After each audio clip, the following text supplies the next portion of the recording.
Praise you, Lord.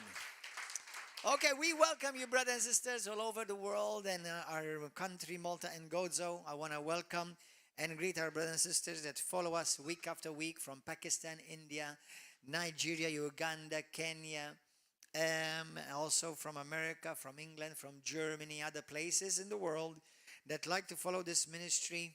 Hallelujah. Praise God. We are grateful, and I want to encourage you, if you are also following on YouTube, to like this message and also subscribe to this channel and forward and share this message. The message that I'm about to share with you today has been cooking in my spirit for about 2 weeks, and I want you to listen attentively as the Holy Spirit enables us. Let us pray. Abba Father, we want to thank you for the privilege to be able to receive your word. Lord, your word is rich. Your word is our food. It's our manna. And Lord, we ask you, give us understanding, give us wisdom, and especially give us revelation in the truth of your word. Let it teach us, transform us, and mature us as we are being transformed by your Holy Spirit into the image of your Son, Jesus Christ, from glory to glory. Amen. I want to ask you all a question, and I want you all to be honest, okay? How many of you believe in demons? Lift up your hand. You believe in demons? Do you believe that demons do exist? Devils exist? For those of you who have regularly come here, it's very regular, weekly, that we see people delivered from demons.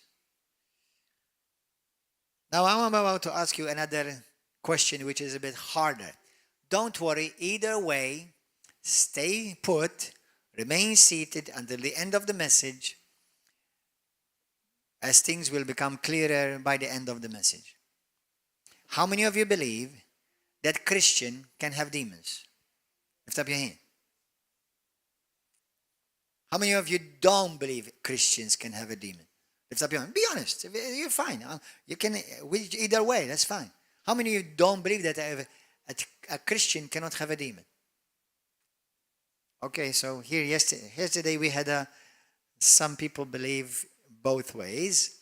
Today it seems like either you don't want to lift up your hand or everyone believes that Christian can have a demon. Okay, now let me start by saying that when it comes to demons and demon possession, demon oppression, under the influence of demons, those things, terminologies, are not all the same thing. They don't all mean the same. When it comes to deliverance, the ministry of deliverance, that means casting demons out of people. Unfortunately, this is something that many people, including Christians, including ministers, pastors of every denomination, many seem to shun away from.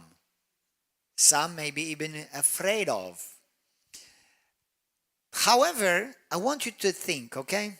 I like to make people think. Jesus likes to make people think. Unfortunately, many Christians' impression of demons or demon exorcism or casting out of demons, most Christians' impressions are taken from Hollywood. Many think that the moment you've mentioned someone who has a demon, what many people think the first image comes to their mind is either the movie The Exorcist. How many of you have seen that? Anyone have seen The Exorcist? Or similar movies, okay? Or anyone who looks really grotesque, macabre, blood with big teeth, with big ears, you know. Many people think, you know, people who draw crosses upside down and people who speak, worship the devil or worship Satan from morning to evening. Most people think that those people definitely need deliverance. And that's what demon possession and casting out of demons. But actually, if you look at the Bible, none of that is visible. You don't see none of that in the Bible. So many people come to the subject of demonology or demon possession or demon oppression or demonized is the more accurate word. They come with reservations, with a lot of already with being afraid. They don't know how to handle it many times. This is not only in Christians, this is many times also in pulpit ministers. And unfortunately, many people forget a very basic thing. This was the most common thing in Jesus' ministry. Did you know that? Jesus, everywhere he went, casted out devils. Easily. Is the most common ministry that we see of Jesus in the Bible. It's a daily thing.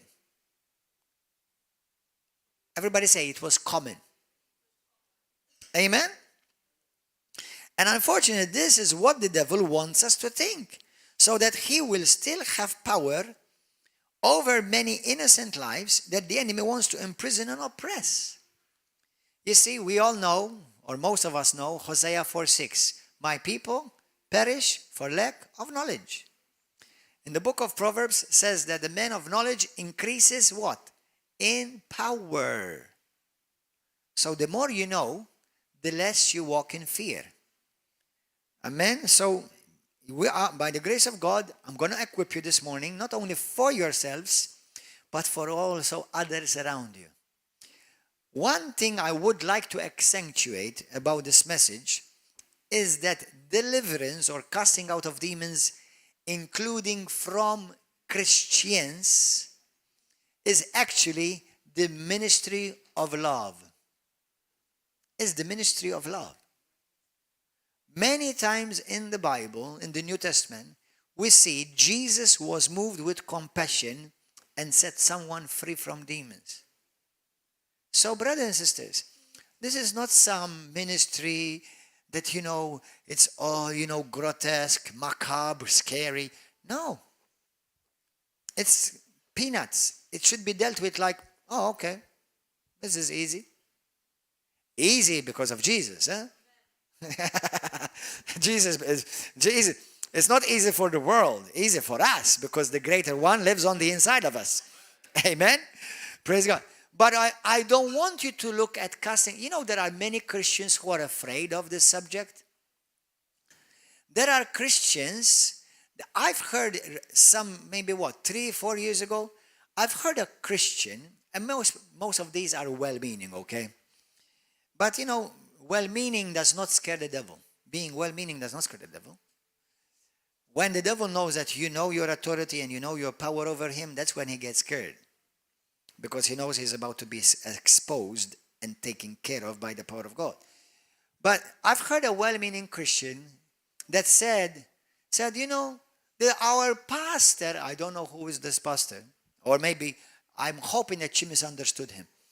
But I won't be surprised if he said that. He said, our pastor told us, don't go where they are casting out of demons, otherwise that demon will come inside of you. Brothers and sisters, I've been a Christian for 27 years, 1995, yes. I've been in ministry I've been in full-time ministry since the year of 2000, approximately. I've never seen one demon jump in somebody else's. Demons don't enter people because they are near somebody who just had a demon cast out of them. Why? Because demons have to be invited to come in.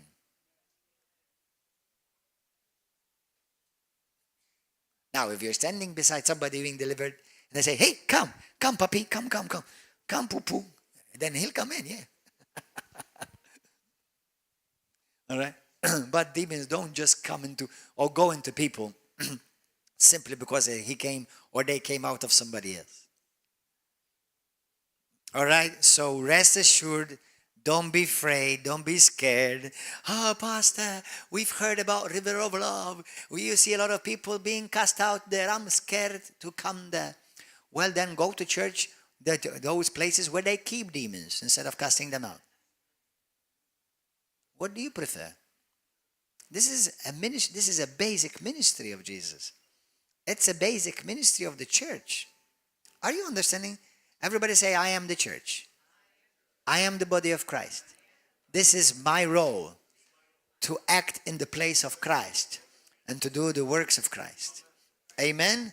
So don't be afraid. Don't get all worked up and nervous about it. Listen, the truth is that the devil is afraid of you. I'm serious. The devil is afraid to be discovered, found out, and exposed. When he's exposed by the gospel, by the power of God, by the anointing, he knows that his time where he is has to go. That's it. He has to leave. I want every one of you to listen carefully. Keep in mind, listen to this. We are all on a journey and we are all learning. It doesn't matter if you are a brand new Christian or even a minister of the gospel. Don't be shocked when I'm about to say to you. I've seen ministers delivered from devils. Seriously. I've seen pastors when I was in India, and that's not because it's India, but I've seen the pastors in India, when I went and preached there, delivered from demons. I lived in America, and I saw 2 pastors in America delivered from demons. One had a large church, and both of them fell under the power of God. They were in 2 different churches, 2 different instances. Okay? And they fell under the power of God. So why do these things happen? And why do certain places we don't see these things happen? Why is it not all churches preach about this? Now, obviously, we preach about everything. This is not the only message we preach. So for those of you who are following for the first time. But I want to tell you this. Rest assured, rest your mind, this is basic. You don't have to go to seminary or to go through Bible college or to get your bachelor's or master's or PhD to start casting out of demons. No, all you need to start being is a child of God, born again, filled with the Spirit of God. The moment you become that, you have the right, the power, and the authority to cast out devils beginning from within you. Now, for many years, even myself as a Christian, I used to wonder, but how can a Christian have the devil or a demon? If he has the Holy Spirit also, can the Holy Spirit and the devil live together? No, they don't. So, before I go to that, I want you to prepare to go to 1 Thessalonians chapter 5. Christians can still have a demon or demons in them. Now, it's been my experience, whoever has demons or spirits in their lives never has just one. It's been my experience, and you see this also in the Bible, there's never one demon by itself. It's always in group. Minimum that I've seen is 3. Okay? But don't worry. Even though demons are everywhere on this earth, there's no demons in heaven, thank God. Even there are demons, though there are devils, spirits, unclean spirits everywhere in this world, there are 3 times as much angels. Okay? Hallelujah. There are demons that go to churches. Some, because they bring them with them Christians bring demons with them. Now, I know some of you are still scratching your head. I'm going to get to it in a moment. And some religious devils come there too. Demons are everywhere in the world. Remember, God casted them to the world. He cast the devil upon earth. So they're here. And the more lawlessness, rebellion, perversion, corruption keeps going on the increase, do you notice that these things are increasing? We are going to see many more people need to have demons cast out of them. So get ready, because there's a lot of work to be done. Amen? So get yourself equipped. Don't be afraid. Demons are afraid of you. What about if you have a demon or a devil inside of you? But I'm a Christian, how can that be possible? You're about to find out. Bible. Jesus has equipped us and empowered us to do and to replicate his work on earth just as himself, as his ambassadors. Jesus wants people to be free. Why? Because he loves people. Everybody say, Jesus loves people. And he cares for them. And the ministry of deliverance, children, listen to me, because I am not excluding children being used by God to help children in their schools. No, you can do it. It's not by the power of the pastor you cast out demons. It's by the power of Jesus Christ. Amen? Jesus cares for people. If you care for people, you don't want them to be oppressed by the devil, right? Amen? Hallelujah. So it's not just about miracles. It's not just about wonderful signs and wonders. But this is the manifestation of the mercy, the kindness, and the compassion of our Lord Jesus Christ. Manifested and being made visible. In Mark 16, verse 14, go there. Later he appeared to the 11 as they sat at the table. Jesus rebuked their unbelief and hardness of heart. He rebuked them. Jesus rebuked them. Because they did not believe those who had seen him after he had risen. Now, after he gave them a nice rebuke, he said to them, don't worry, I still want to use you. Aren't you glad about that? Whom the Lord loves, he disciplines. If God rebukes you, it's not because he hates you, it's because he loves you. If your pastor rebukes you, don't say, well, no, don't say that. I want to be rebuked. Obviously, there's always a chain of command, okay? It's not the son that rebukes the father, it's the father that rebukes the son. The father rebuking the son is love. The son rebuking the father is rebellion. Be careful. Now, the son can still come to the daddy and say, Daddy, just like they do. Hey, Daddy, I think you're wrong in this. And my two children at the age of 11 and 12, they've done that already. I didn't feel intimidated, manipulated, because they did it in a nice way as sons. But if somebody comes to me, Pastor, I rebuke you. Be careful.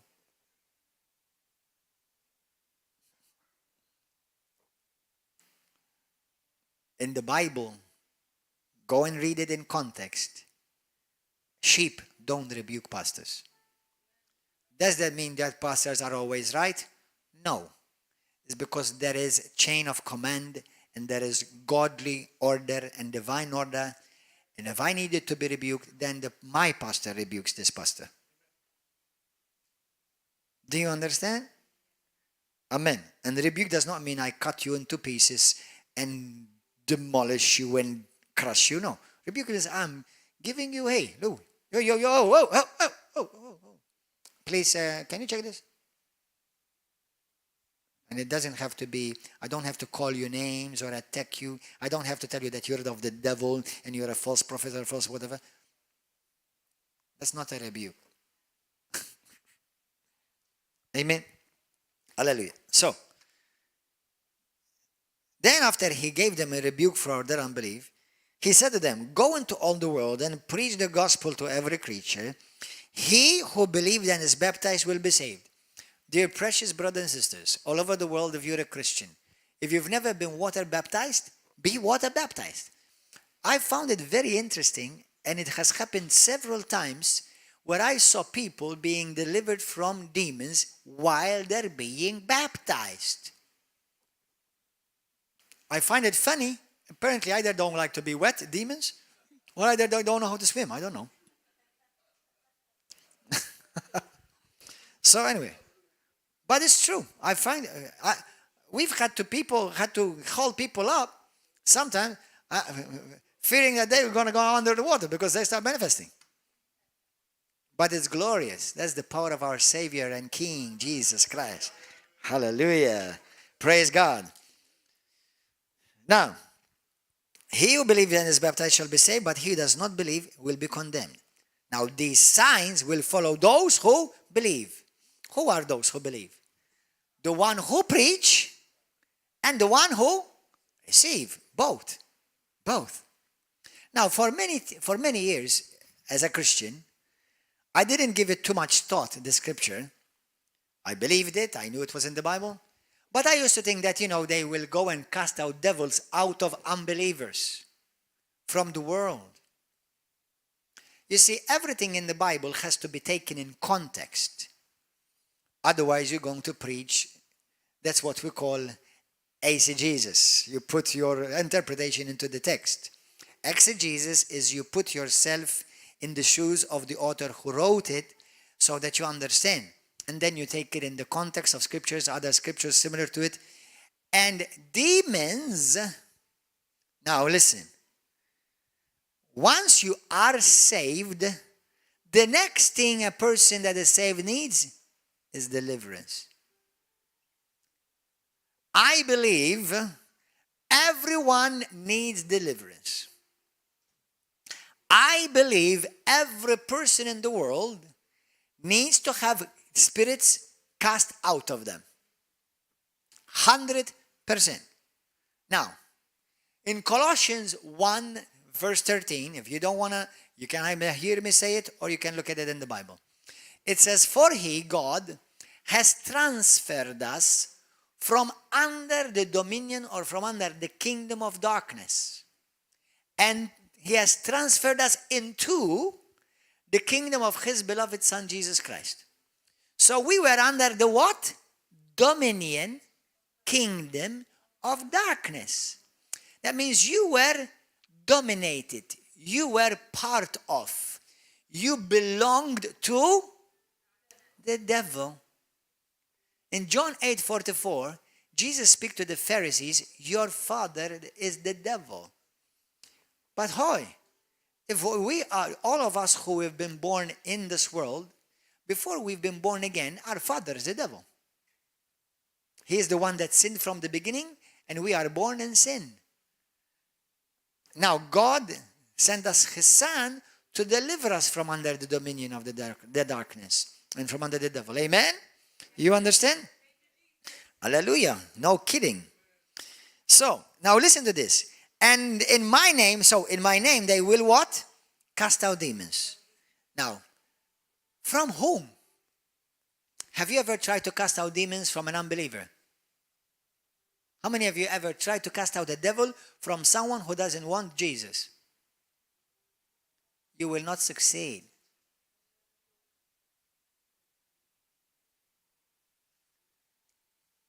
$100%.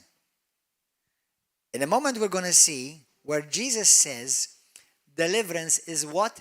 The bread of the children of God.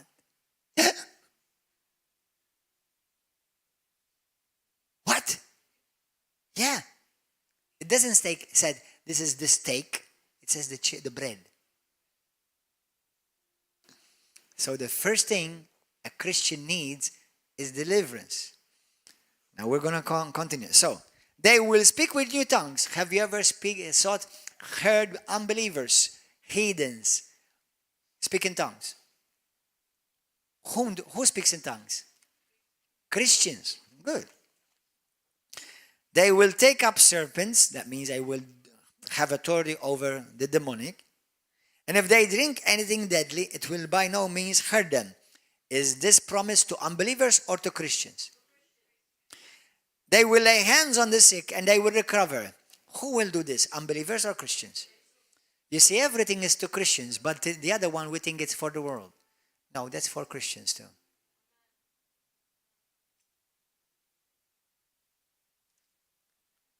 Why? Mark 7, look at this. 26. Now the woman was a Gentile and of Syrophoenician descent. She repeatedly asked Jesus to cast the demon out of her daughter. Remember, she was a Syrophoenician. She was not a Jew. She was not part of the covenant. That means in the sight of God, she had zero right to benefit from the benefits of God. No right. And he was saying to her, let the children be satisfied first. Who are the children? Covenant people. For it is not good to take the children's bread. What is the children's bread in this context? Deliverance. I love the way Jesus says it. Children's bread. Not like children's steak. Children's bread. It's like a toast in the morning with a peanut butter. Okay? That's for all the children. Kids, when you wake up, you have a toast prepared for you. For everyone.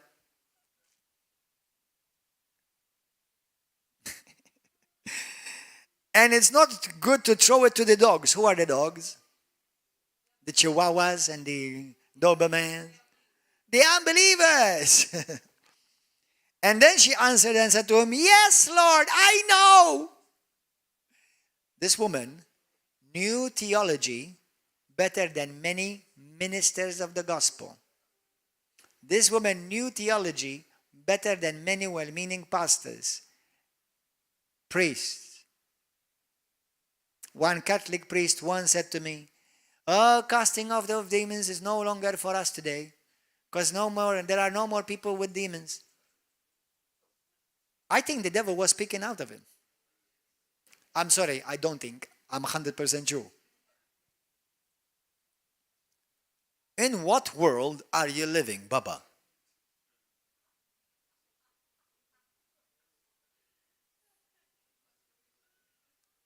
I know in which world they are living. According to 2 Timothy chapter 3, verse 5. Though they have a form of godliness or they're religious, but they have denied the power of God. Oh, that's not a demon. That's a mental illness. That's a sickness. Oh, that's just, that's pain. That's hereditary. They naturalize everything because they have denied the power of the Holy Spirit. And you know what the rest of the Bible says? Have nothing to do with them.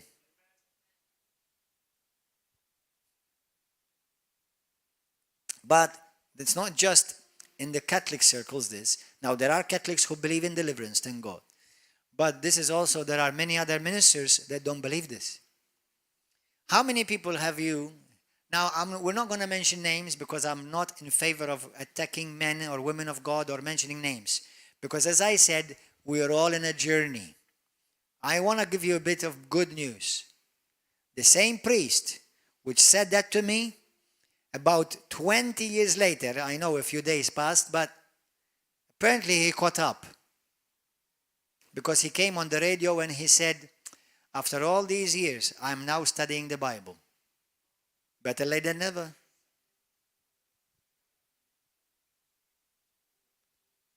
But that's the reality, brothers and sisters. Okay? So, I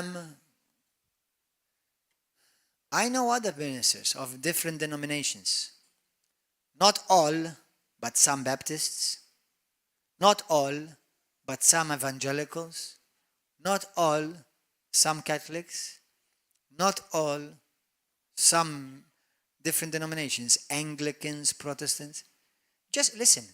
Don't take it for granted that somebody is called a priest or a pastor or a minister, that they know what you even know, let alone the little bit I know.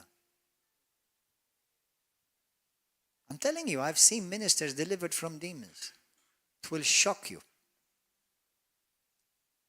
If you follow certain or watch certain ministries whom God uses in deliverance, even pastors go to them and see them delivered. Now, don't worry, listen. If anybody, whoever is hearing this, don't feel ashamed and don't feel condemned. The fact that God got you delivered is that God is still working in you, and He loves you, and He cares for you.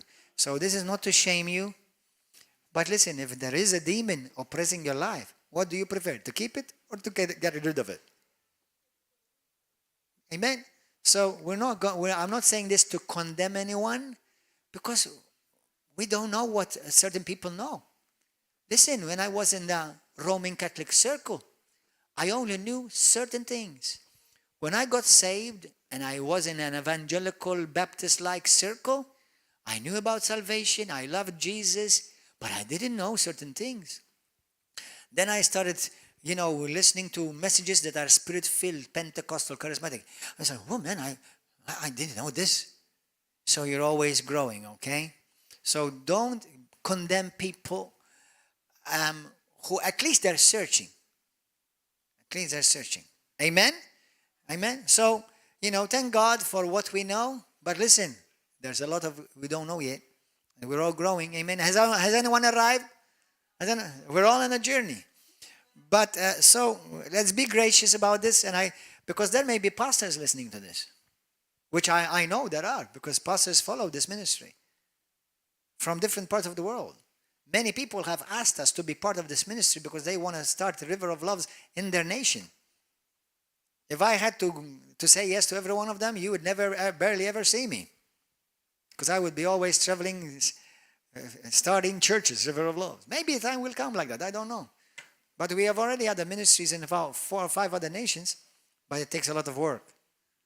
Amen? And God is raising you up. Amen? Hallelujah. Thank you, Jesus. I want to, can we all give a wonderful hand of praise and clap offering to Jesus for what He's doing, amen?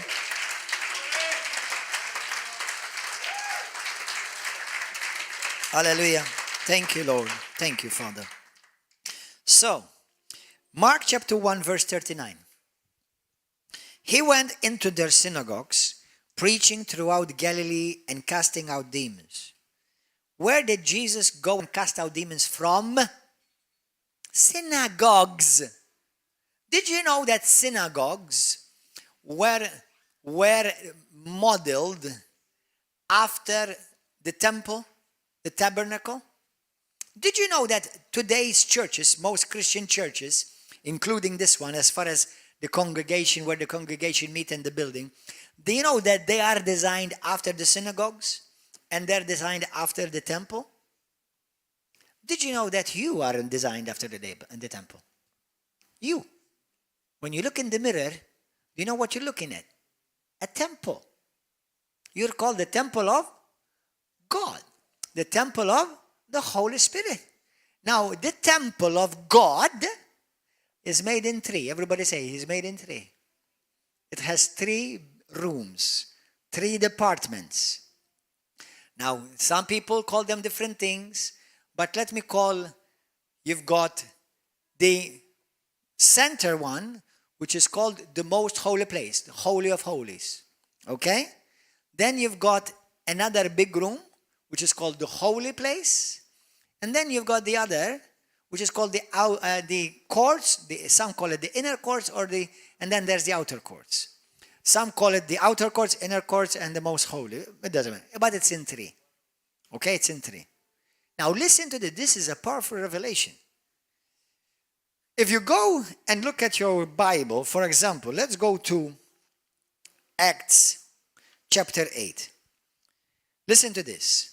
I want to show you how even Christians, while they are saved, have just gotten saved, even baptized, they still have a lot of things to work through. Hello? Anybody understand this?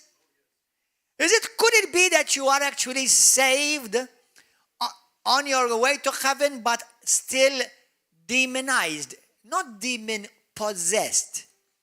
Christians can't be demon possessed. Everybody say that. They cannot be demon possessed. Because possessed means you belong to. We don't belong to the devil.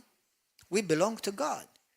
But just imagine you have a house. Everybody of you live in a house, right? Nobody is what do you call it? Homeless. Now, in your house, you have many rooms. How many of you have cleaned the house sometimes? I hope you clean it at least often, once a week or so. Okay? Now sometimes you have rooms that you don't touch. For example, you clean them once a month or once every 3 months. Have you got those type of rooms, right? Now, the ones you live in, you clean them regularly. The kitchen, the bedroom, the sitting room, you clean regularly because you're using that mostly. But there are other rooms that you don't clean often, and sometimes after a while you go inside, you put on the lights, you see cockroach running. Okay, or a web, a foreign web, and spiders. It's like, what happened? Well, it doesn't mean just because you have a room that have cockroaches in it, it doesn't mean that all the house have cockroaches. So that room needs to be clean. You see, we have many rooms. We have at least 3 compartments. Everybody say with me, I'm a spirit. I have a soul.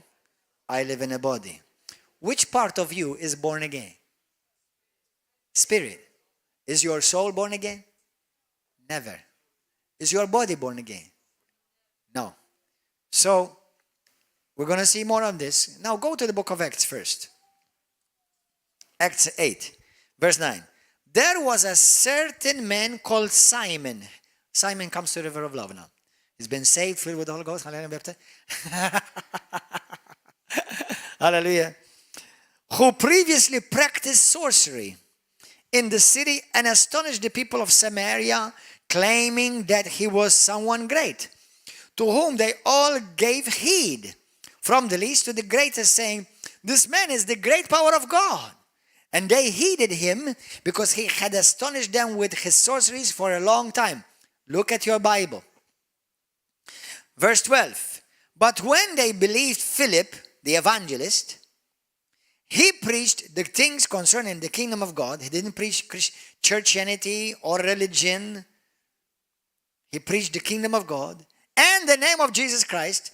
Both men and women were baptized. So he preached the kingdom of God. Everybody say the kingdom of God. And Jesus Christ.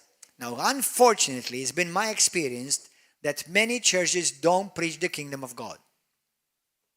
The kingdom of God means you preach Jesus dominating. Jesus, king, dominion. Wherever king dominates, every other kingdom bows. Glory to God. Amen? So, verse 13. Now Simon himself also believed. Now this was the sorcerer, the one who was a sorcerer, witch. And when he was baptized, he continued with Philip. Man, this guy became a faithful member of the church. Saved, accepted Jesus, baptized in water, and now in fellowship. Man, would you think that he's a good Christian now? How many of you think that he's a good Christian now? Watch this. Watch this. And so, verse 13. And was amazed, and this guy, Simon, he was amazed, seeing the miracles and signs which were done. Now go to verse 18. When Simon, who used to be a sorcerer, saw that through the laying of the apostles' hands the Holy Spirit was given, he offered them money, saying, listen to this, he offered them money, not he gave them an offering, huh? There's a difference. He offered them money to get something that belonged to God only. Give me this power also, that anyone on whom I lay hands may receive the Holy Spirit. Pastor Peter, full of love, said to him, oh, Simon, why have you done that, my dear brother? You know, you should not have done that. You know, I love you still. It's okay, God understands. Is that what your Bible says?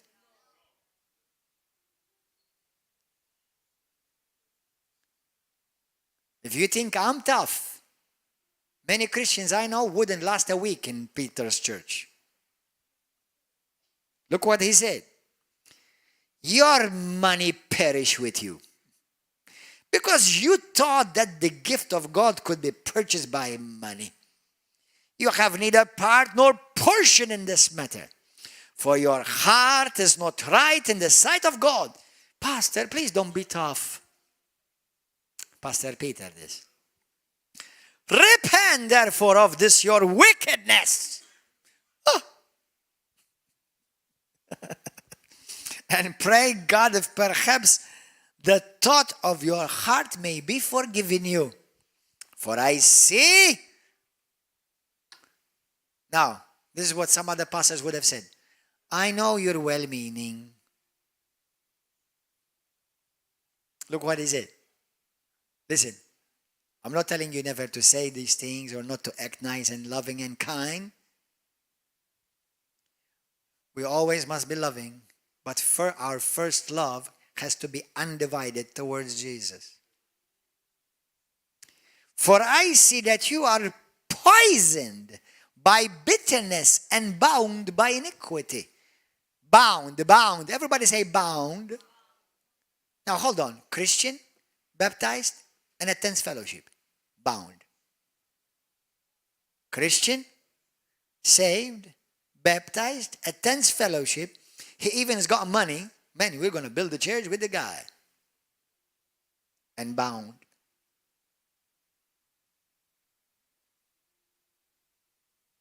Then Simon answered and said, pray to the Lord for me, that none of these things which you have spoken may come upon me.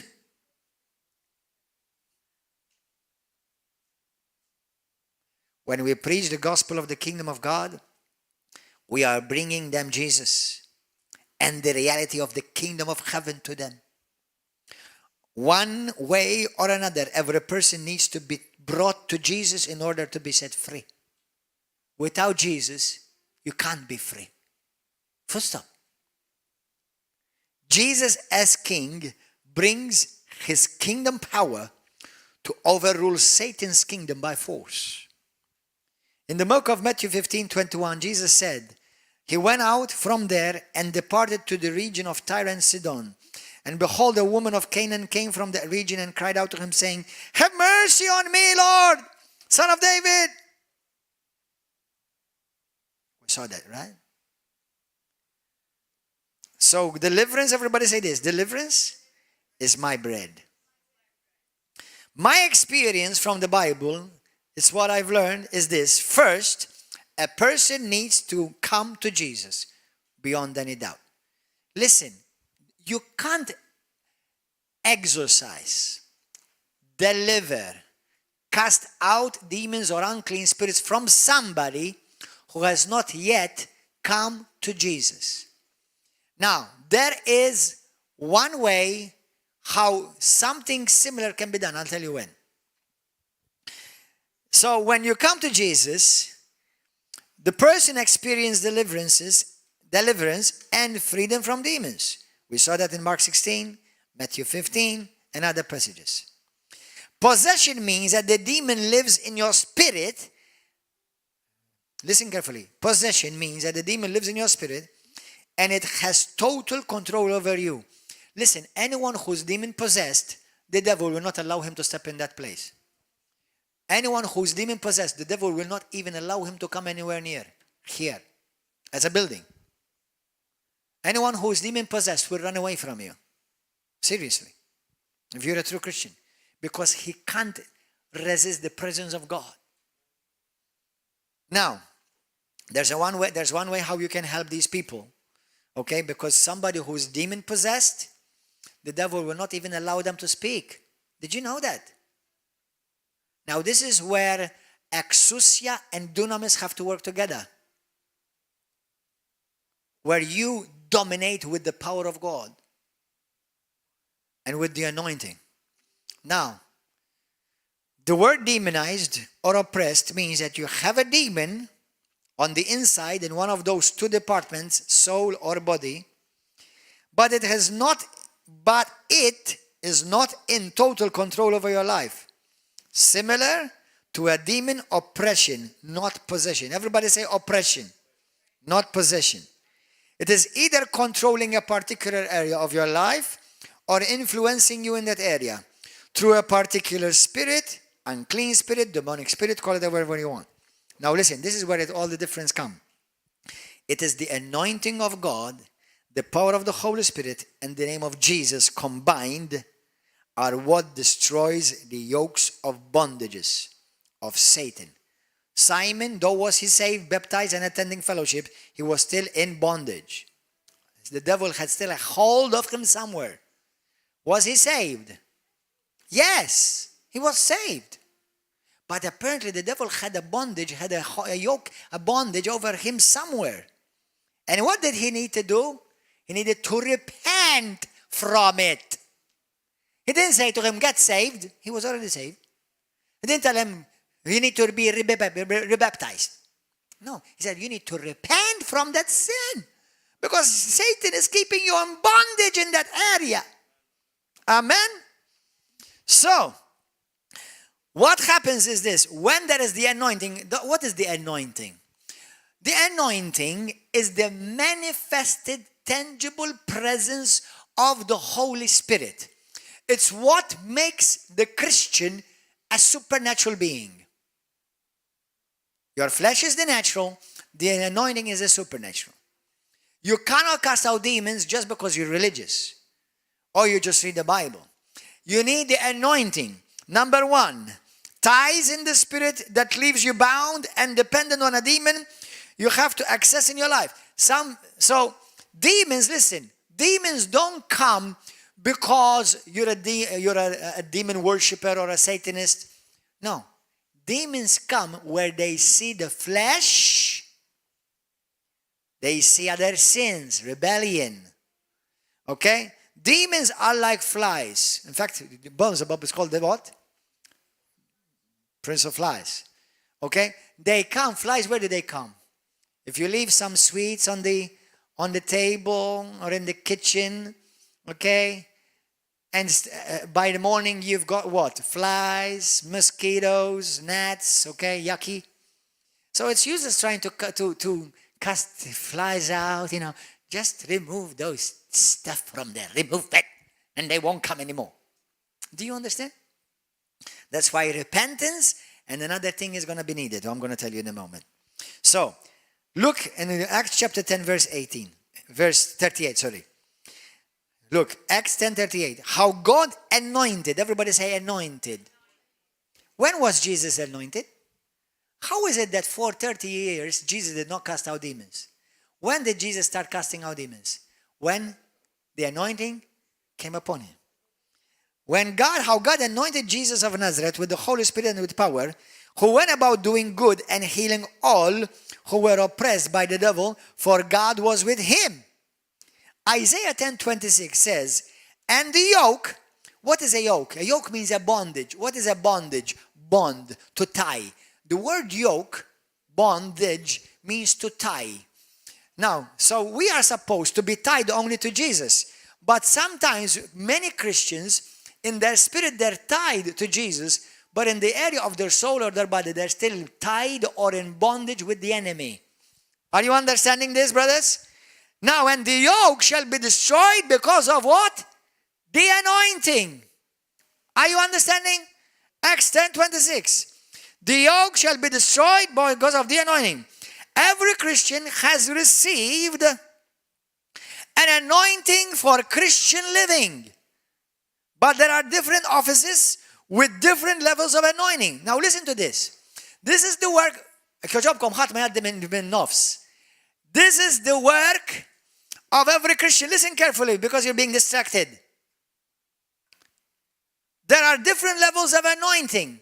Why is certain people, they go to a place and they don't get delivered, but then they go to another place they get delivered? Why? Why is it they go under a certain ministry, they don't see anything, but then they go under another ministry, they see miracles, healings, and deliverance? Why is it? Because not everyone carries the same anointing. Now, but Pastor, in 1 John 2:20 and 27, it says, for we all have received an anointing from the Holy One. Yes, that is called anointing for Christian living. Everybody say anointing for Christian living. That means it is anointing to help you to live your Christian life. But then there is an anointing to destroy yokes and bondages. What is that? That's the anointing that God puts upon your life. And that doesn't come automatic just because you've been born again. There's a walk now. Do you understand? Hallelujah. There's a walk. Even Jesus for 30 years had to be submitted and obedient. Amen. In the book of Ephesians chapter 4 verse 11, what does it say? It says, for Jesus Christ himself has given to the church gifts, ministries, what? Apostle, prophet, evangelist, pastor and teacher. Those are different anointings. Did you know that? Hello? Praise God. So the ministry of deliverance, it is for every Christian, but it is the apostolic ministry. Are you understanding this? Amen. Hallelujah. Unfortunately, many Christians shun away from this ministry, and it is the most common and basic in the kingdom of God. It is called Christian's bread, children's bread. Amen. Hallelujah. So don't think it's something out of this world. No, it's for everyone, and it's common. Christians are set free by Jesus instantly in their spirit, but must remain free in the spirit. Amen. 1 Corinthians 6:17, the Bible says, whoever is joined unto the Lord is one spirit with the Lord. So listen, in the Old Testament, listen to this carefully. In the Old Testament, the temple, in the most holy place, the holy place, didn't need to be sanctified. No. But the inner courts and the outer courts needed.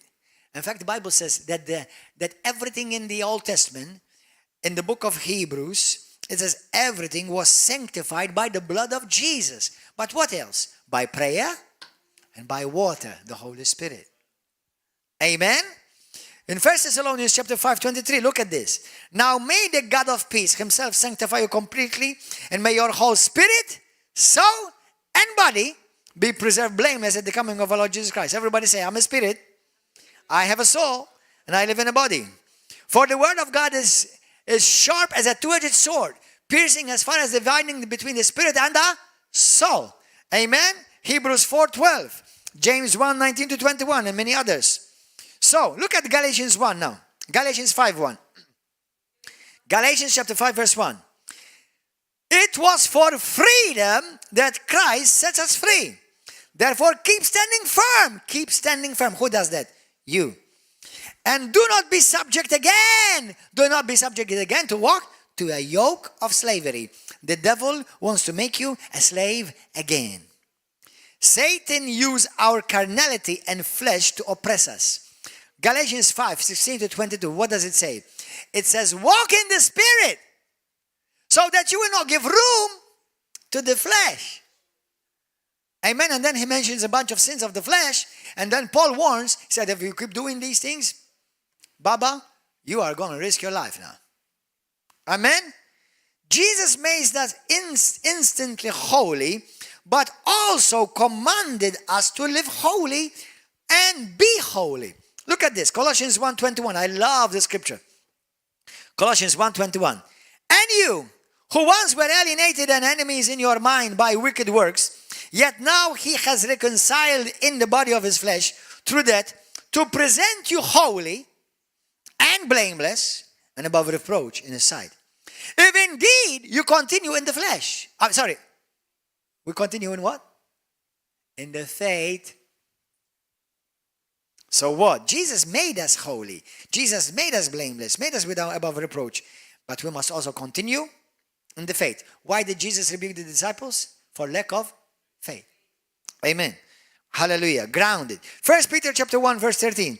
So what am I talking about? In your spirit, you're saved. You're born again. Okay? So when we do not live a consecrated life, I consecrate my body and I consecrate my soul. My soul is the area of my thoughts, my feelings, my emotions, my ideas. My character is made in my soul. And my flesh, the things of the flesh. If I do not consecrate those two, the enemy will find a platform, a stronghold, where he will come and put me in bondage again. So you will have a life as a Christian struggling. When Jesus came that you may have life and have it in abundance. Amen. Live a reigning life. We've been called by Christ Jesus with the abundance of grace, and the gift of righteousness has given us, Romans 5:17, to live and reign in this life with Christ Jesus. Amen. Hallelujah. 1 Peter 1:13. Look at this. Therefore, gird up the loins of your mind. Be sober. Rest your hope fully upon the grace that is to be brought to you at the revelation of Jesus Christ. As obedient children, obedient, not rebellious, not conforming yourselves to the former lusts. Be careful, listen. There are things that you came out of that are running after you so that you can be put back into. How many people I know delivered from drugs, delivered from cigarettes, from alcohol. They think now that just because they are baptized and have Jesus, now they will never be tempted again. How wrong you are. He will come again to try to put you in bondage again. Okay? As obedient children, not conforming yourselves to the former lust, as in your ignorance, but as he called you as holy, you are to be holy in all your conduct. Who does that? God does that for you, or you do it? You do it. You have to walk it out. Amen? I have to. Everybody say, I have to walk holy, daily. Amen? Because it is written, be holy, for I am holy. So he made us holy. Everybody say this. God made me holy. He keeps me holy. And I cooperate to remain holy in him. Hallelujah. Thank you, Jesus. So in the Old Testament, the Holy of Holies had always got presence in it. Do you know that the Holy of Holies represented the constant presence of God? Your heart, your born-again spirit, resembles, signifies, typifies the constant presence of God in you. Listen, I believe, and I know many others, but even just from this alone, I believe that once you're a Christian, the presence of God never leaves you. There's a very fine line, but let's keep it fine. Let's not make it a major line. But for you for God to depart from your life, you have to reject Jesus Christ openly, and that becomes very dangerous, and you lose your soul. But the thing is this, we have many Christians living a carnal life. And carnal life, do you know what it means? You're saying this to the devil. Come here, poochu. Come and feed. Feed the birds, feed the birds. So the devil comes and feeds upon your carnality, your flesh. And you're a Christian. And you're struggling. Pastor, I don't understand. I go from sickness to sickness. I can't understand from addiction to addiction. Yesterday I was talking to somebody. The Lord delivered him from an addiction of alcohol. Then he said to me, now I have another addiction of cigarettes.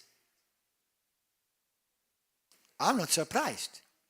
Remember when the devil came and tempted Jesus? The Bible says, and he will return at an opportune time. Listen, he's coming back.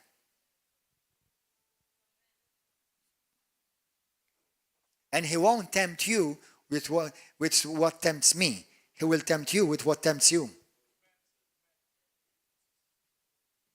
Because he knows you. He's been around you a few years.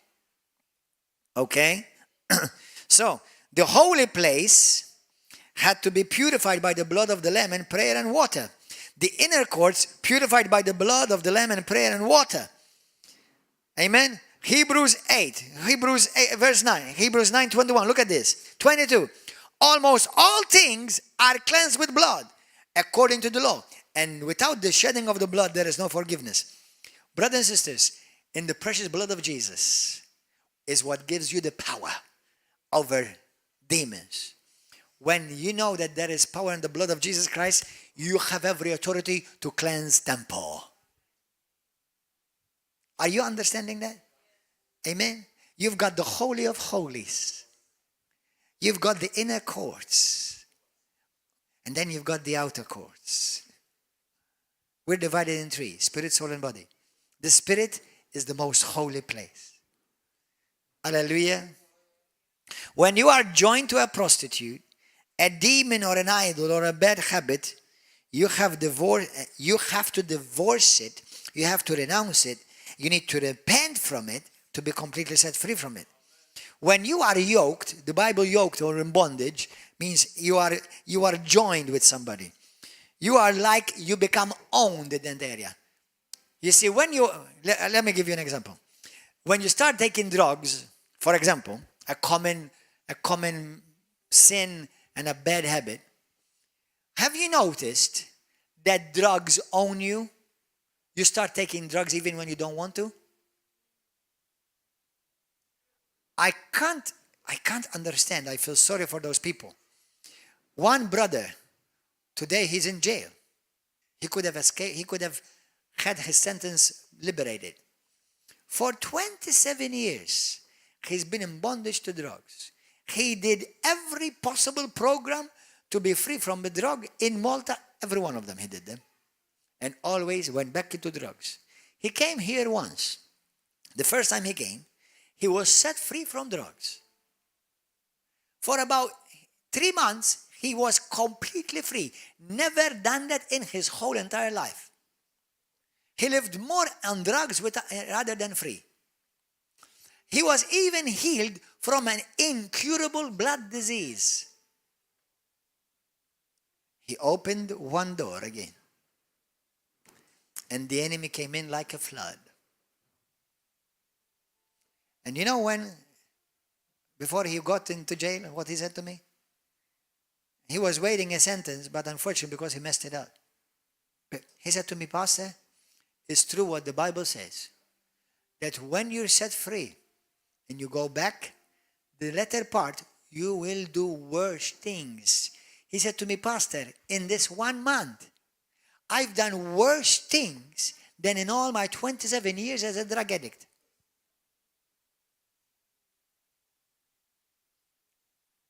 He had a mighty testimony that Satan, he gave it to him on a plate.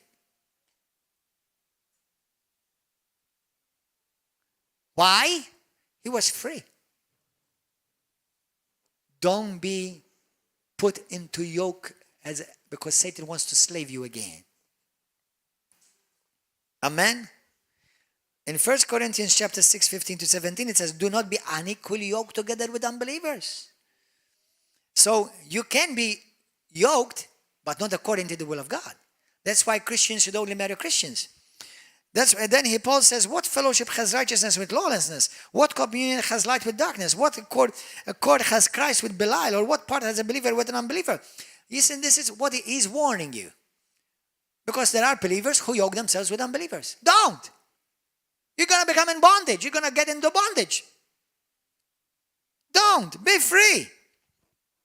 Demons are afraid to be found out. They're afraid to be brought to the light and discovered. They know that Jesus is king and that he has dethroned them and that he's going to cast them into the lake of fire. They want to bring as many people as possible with them to hell. They know they are destined for hell.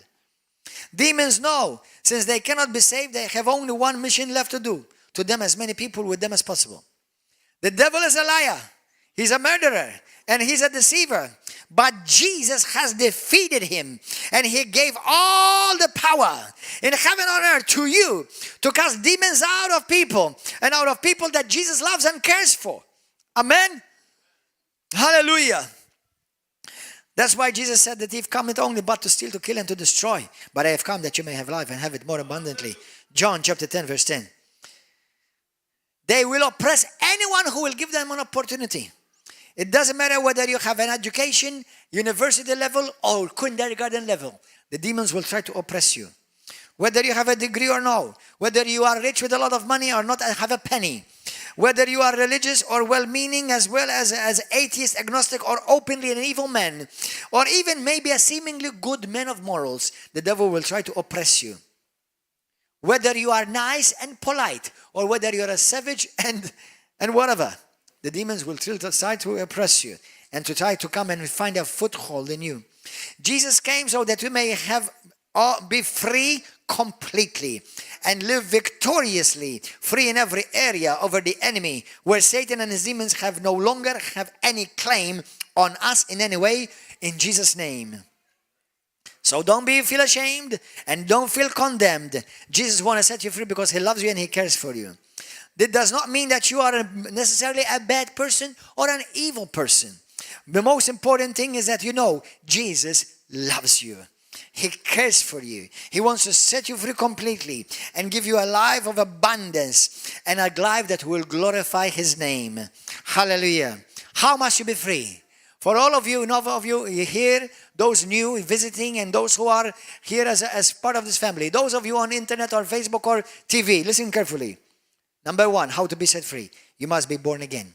You must surrender your life to Jesus Christ as your Lord and Savior. You must repent from known sins.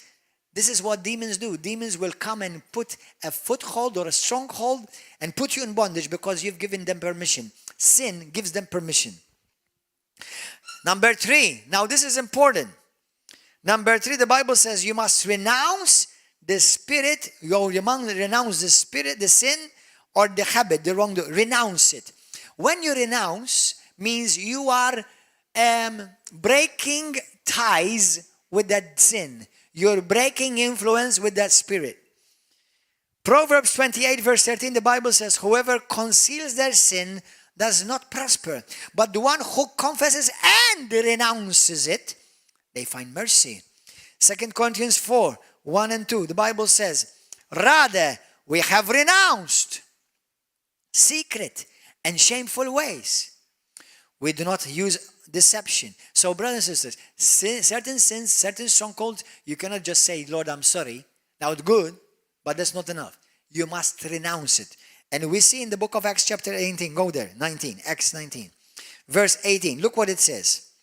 Now there was a mighty revival going on in Acts chapter 19. It says, many who had believed came renouncing or confessing and telling their deeds. Also many of those who had practiced magic brought their books together and burned them in the sight of all.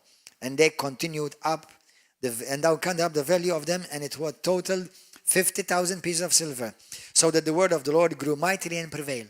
So what are we saying?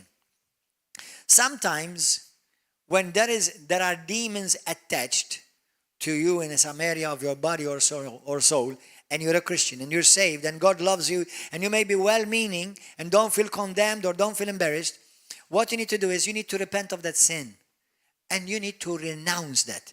Meaning, you know, when we get into a habit, it's like marrying it. That's why it's called bondage, to bond. So what you need to do when you renounce it is like you are divorcing it. It's like divorcing it. I've prayed with several people where they started manifesting and start, being delivered, where they renounce that sin, they renounce that disease, they renounce that sickness, they renounce that habit. Listen, I don't have to give you all the names of the different demons, but for example, many demons, spirits, take the name of the problem. Meaning, let's say for example, drug addiction. The name of the demon is drug addiction. Or let's say for example, pornography. Somebody is in bondage of pornography. Spirit of pornography. Okay? What about, for example, certain diseases? Anxiety. Spirit of anxiety. What about depression? Spirit of depression. What about schizophrenia? Demon of schizophrenia.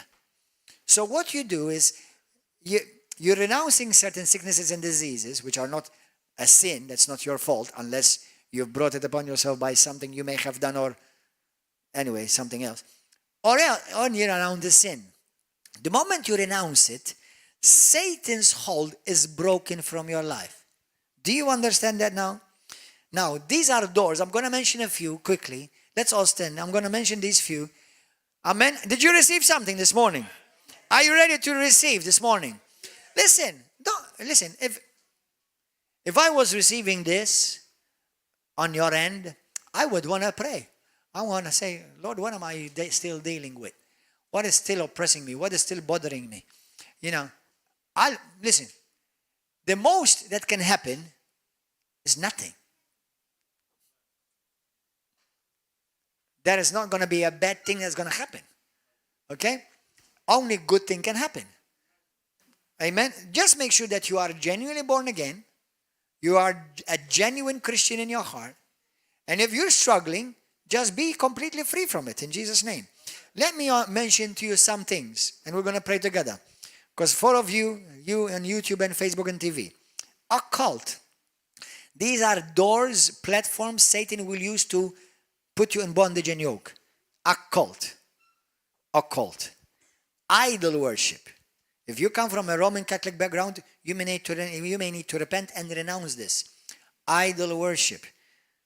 Saints, dedication.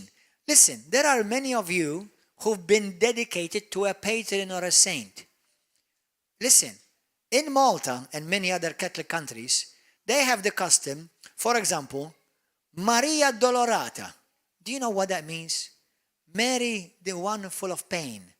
So my name is Dolores. Do you know what Dolores means? Full of pain. You know what I've discovered? Certain Christians need to change their names. I'm serious. I'm telling you the truth. There are people who change their names when they come from different Eastern religions, Hinduism, Buddhism, or Islam. What about Catholic, Roman Catholic religion? If your name has been attached to some Roman Catholic saint, think about it seriously and change your name. I'm telling you the truth. Especially if you were dedicated to that patron when you were a baby. They brought a curse upon you. Generational curses. There are generational curses that can still affect you in the area of your soul, not spirit. You're saved. In the area of your soul, of your body. Witchcraft. Now, witchcraft can also manifest in the church in certain Christians when they try to intimidate or manipulate leaders or the pastors. Pastors, if you don't do this, I'm leaving the church. That's manipulation, witchcraft. This pastor will never tolerate it 1 second. Do you understand? Well, if you're not going to do that, I'm not going to tithe anymore. Well, take your tithe and go to hell because your heart, you are in bondage. If you think you're going to buy me with your tithe, bye-bye. Amen? Apart from, the tithe does not belong neither to you nor to me. Bible, it belongs to Jesus. Hallelujah. Anyway, sex out of marriage. What about if you were in a same-sex relationship? Brothers and sisters, you have put yourself in your spirit in a bondage. Now, you may have said sorry to Jesus and God forgave you. But sometimes, not all, sometimes you need to renounce it. I repent from same-sex attraction. From relationships I've had, same-sex attraction, whether lesbian, homosexual, or whatever. Now, this is only to Christians. If you don't believe in the gospel, that's not for you. Live by the rules of the jungle. Go ahead. Have fun. Hallelujah. Pornography. Adultery. Listen, if you've been in an adulterous relationship, you are going to hell. But let's say you repented and you're no longer in it. And you can't stop thinking about that man or in that woman, then they're married, they have a family. You know what? You're revealing that. Most probably you're still in bondage. There's an ungodly soul tie. You need to renounce that in Jesus' name. Amen.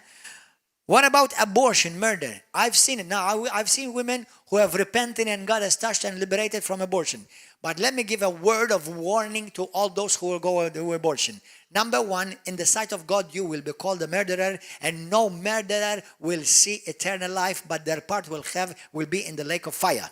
But number one, that's one. Number two, anyone who commits abortion, including doctors or those who are going to be butchers to butchers babies and cut them piece by piece and draw them out by force out of the mother's womb. Let me tell you what's going to do. You're going to become a nest of demons 100%. And every person, if I've met, for example, 5 women who've had an abortion and they've come to me to pray with them and repent, every one of them was delivered. Listen, you open your legs, I'm going to make it graphic for you. On a table, like a butcher, okay? They will put big metal needles inside of you. They will inject that baby. They will cut him. They will destroy him in pieces. That baby's precious, innocent body will come out, and demons will come right in.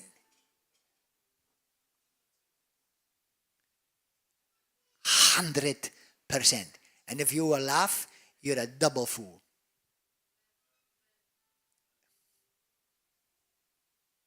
Go and laugh. When you go to hell, you won't be laughing. Drugs. If you've been taken to, I've seen many people been delivered from demons of drugs. I'm telling you the truth, brothers and sisters. Needles, ecstasy, marijuana, other names. What do you do? For example, one person who used to being in drugs, when the demon spoke out of him, I said to the demon, how did you come in? He said to me, through drugs. Listen, the word drugs is the word pharmakeia, which means witchcraft.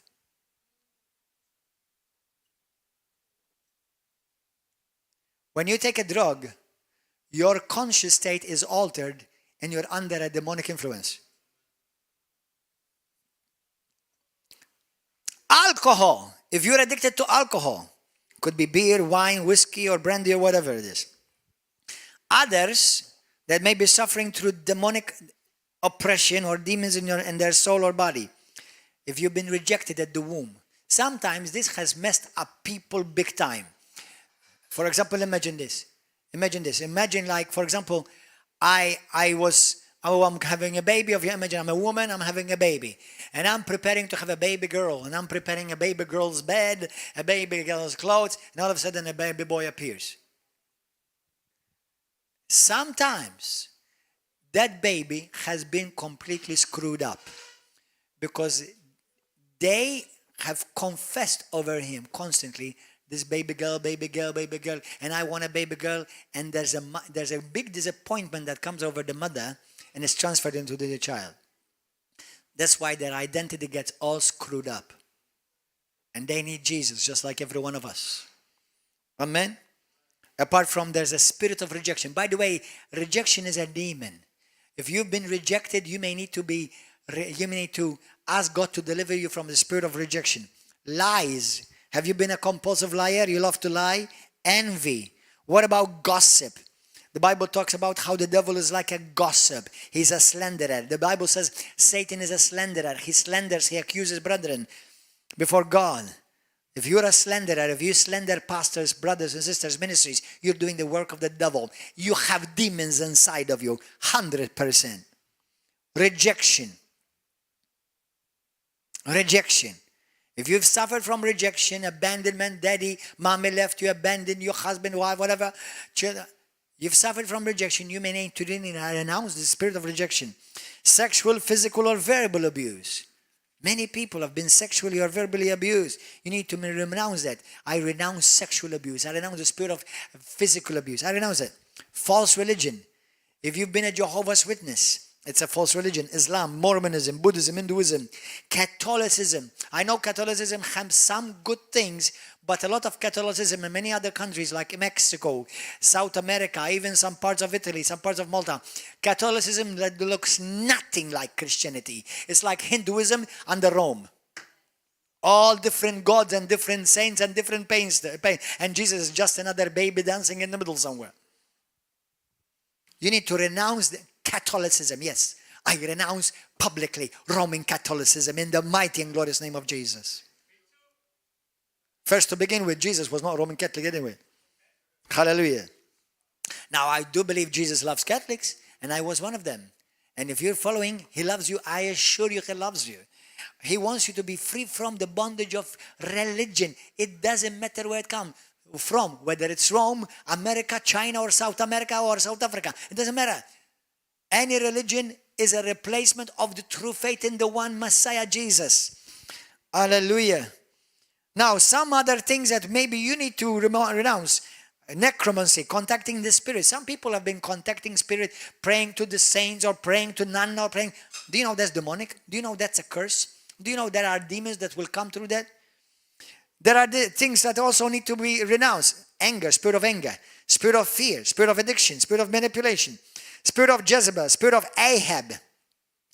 There's another demon that is disgusting, and it has worked in the body of Christ, and it has worked with Ham in the book of Genesis, and how God ended up cursing Canaan because of that when he uncovered his father's nakedness. Listen, if you don't like your pastor, if you don't agree with your pastor, listen, you have every right. Go and talk with him. But be careful, you don't try to shame your pastor publicly. That is a curse that will come upon you.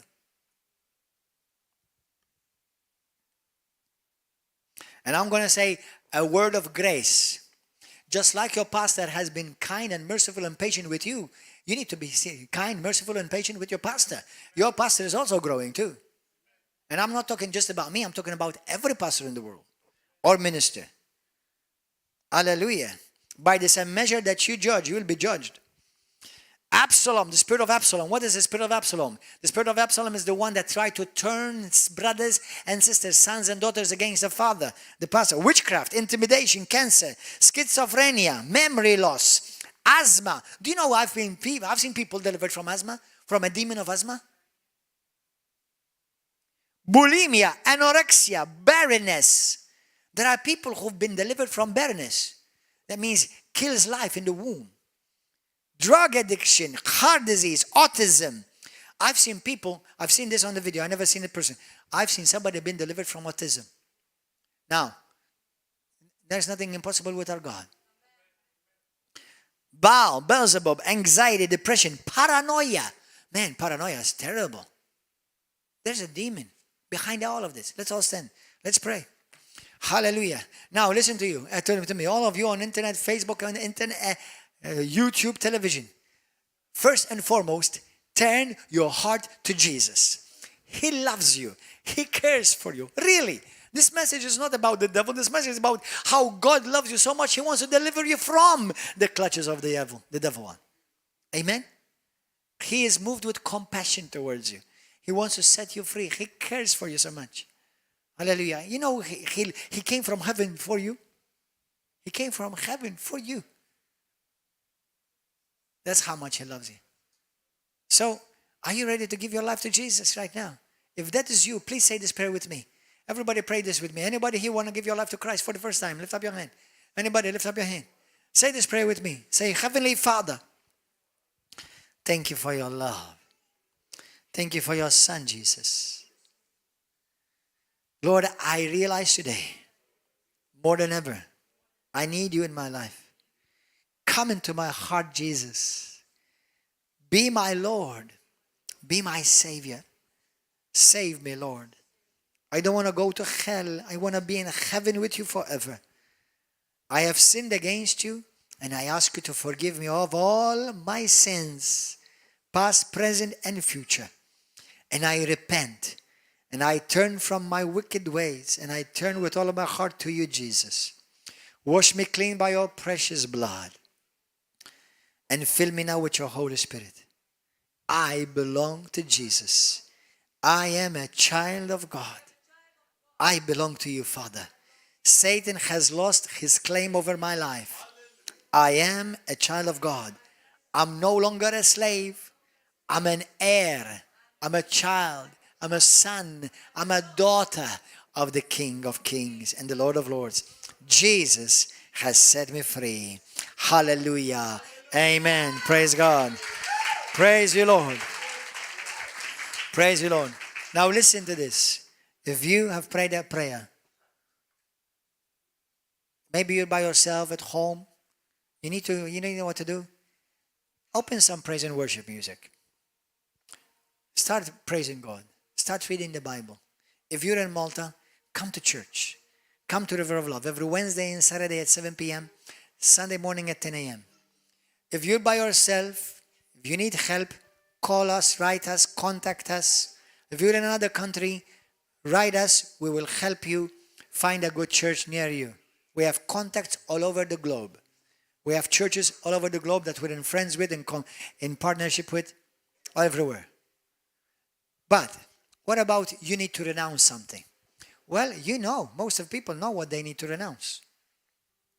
If there's a sickness that's oppressing you, a disease that's oppressing you, ask the Lord to heal you, and you say, let's say, for example, schizophrenia. Let's say that. Say, Father God, in the name of Jesus, I ask you to heal me from schizophrenia, from paranoia, and I renounce right now schizophrenia. I renounce paranoia. I renounce sexual perversion. Whatever it is, renounce it. And I'll say this, come on, just start doing that. You here, who are here. If you need to renounce something, you need to repent from something, and you need to renounce it. Come on, just talk to the Lord right now. If there's something you need to renounce it. Renounce it means you are breaking its hold on you. You're divorcing yourself from it completely. in the name of Jesus. Fear. Many Christians are in bondage of fear. Hallelujah. Somebody about 3 months ago came here. She had the vaccine. And I'm going to say it as clear as in plain English. She had the vaccine and she started bleeding from her nipples. She started bleeding from her female parts with constant blood flowing because the vaccine completely messed her up. Some are dead today because of that. And I don't care what you think. It's the truth. But this is the mercy of God. I know somebody personally that vaccine killed him. Killed him in a few days. One week later, it was gone.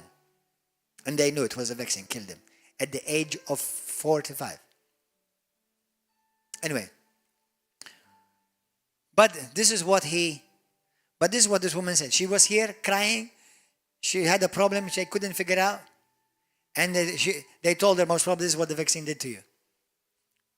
She was instantly, gloriously healed and delivered. Now I'm about to make some people nervous. You think you can handle this? Some of you need to renounce that.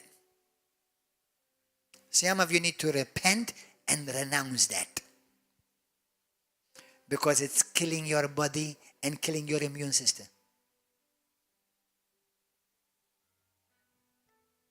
I've seen people delivered from that demon behind it. If you don't like me, I like me. Go ahead, pray. Go ahead. See what you need to renounce right now. Ask God to show you what you need to renounce right now. Maybe, I don't know, whatever sickness is afflicting your body.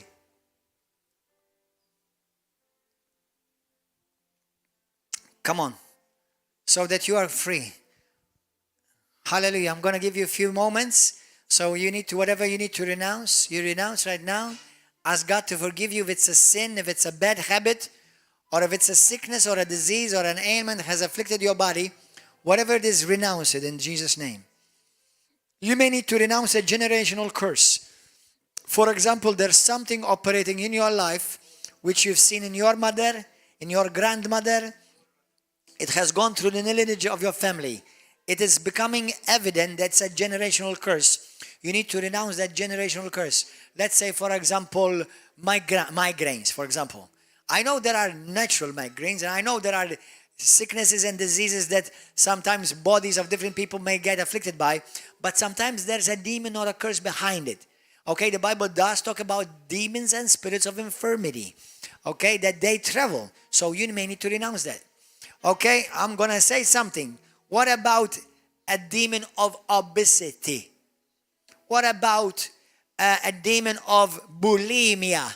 I've seen one woman being delivered, actually two different women, one in Malta and one in India, from bulimia. With this woman always, all the food that she used to eat, she used to reject constantly. And when I prayed for her, I commanded the demon of bulimia to leave. Man, she manifested, she started voting. Today, one of them, because I know her, she's in Malta. She eats like a pig now. And she's still, it's true, I'm telling you the truth. So, what about anorexia? Anorexia, there is a natural anorexia, but there's a demon of anorexia. You need to renounce it. Whatever it is, address it. Amen? Hallelujah. Go ahead.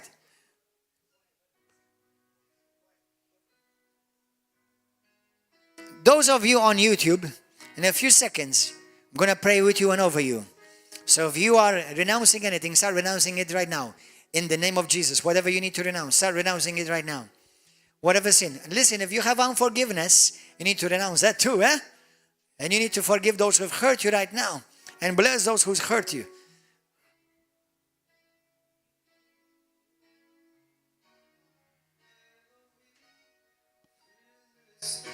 Let us sing. Let's worship the Lord for a few seconds. Hallelujah. Ruach Elohim.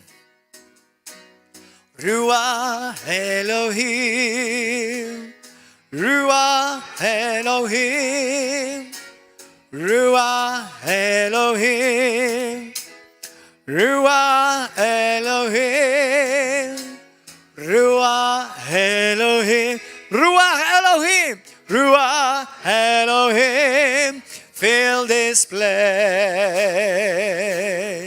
Holy Spirit, hallelujah. Ruach Elohim, Ruach Elohim, Ruach Elohim, Ruach Elohim, Ruach Elohim, Ruach Elohim, fill this place. Hallelujah. Now I'm going to pray over you. And I'm going to pray over those of you on YouTube and Facebook. Now whatever you have renounced, at the count of 3, by the power of God, in the mighty, glorious name of Jesus Christ, I release you right now in the count of 3. 1, 2, 3. I release you from that demon. I release you from that curse. I release you from that spirit in the name of Jesus. Right now, come out of her. Come out of him right now. Be free. Be free. Spirit of bulimia. Spirit of schizophrenia. Spirit of anxiety. Spirit of depression. Go right now. I release you from that in Jesus' name. Spirit of fear in the name of Jesus. Spirit of witchcraft. Manipulation. Spirit of Jezebel. I release you from that demon right now. In Jesus' name. Leave right now. Right now. Spirit of intimidation. Spirit of shame and guilt and condemnation. I release you right now from it in Jesus' name. Leave her. Leave him right now. Spirit of barrenness.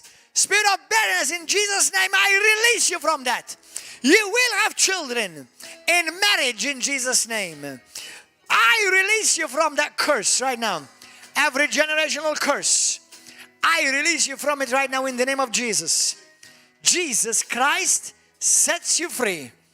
Be free right now. Hallelujah. As you're being set free, as you're being blessed, send us your testimony. How this message has blessed you, encouraged you, and how the mercy of God and the compassion of Jesus has set you free today. Hallelujah. Be free. Whatever it is, continue to be free. Jesus sets you free. Let her go in Jesus' name. Be free. The love of God engulfs you. The compassion of Jesus Christ floods your being right now in Jesus' name. Everything that you have renounced, I agree with you. Be free from in Jesus' name. Right now. Hallelujah. God bless you, YouTube and Facebook. We'll see you here next week. God bless you. If Jesus has set you free, be free.